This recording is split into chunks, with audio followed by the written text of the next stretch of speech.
Cette formation est un parcours en 3 modules. Le module 1 présente l'histoire de Madame Caron. Il traite des plaies de pression et particulièrement des facteurs de risque intrinsèques. Le module 2 illustre le contexte de soins et les facteurs de risque extrinsèques. Le module 3 démontre quant à lui l'évaluation des risques à l'aide de l'échelle de Braden.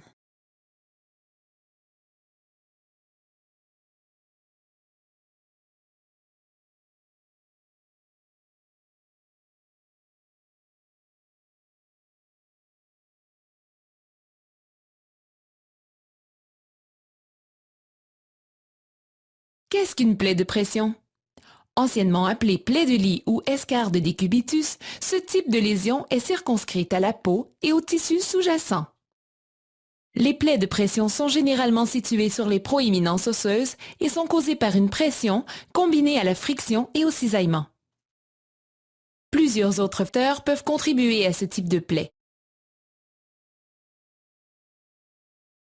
Les plaies de pression que nous venons de définir sont reliées à une problématique importante dans tous les établissements de soins de santé ainsi qu'en soins à domicile. Leurs répercussions sont multiples et complexes. Pour le client, elles peuvent provoquer des complications ou une dégradation de la qualité de vie. C'est aussi un fardeau financier réel pour le système de santé publique. Voici le dossier de Madame Caron.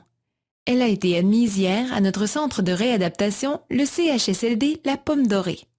Elle sera notre cliente pour la durée de cette formation.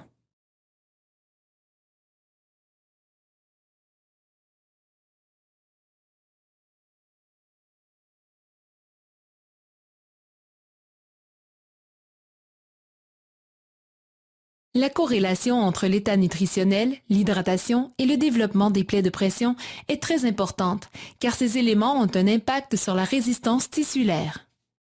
Les carences en calories, en protéines et en fer sont à l'origine de ce facteur de risque. On peut classer les clients les plus prédisposés à développer une plaie de pression en 4 catégories.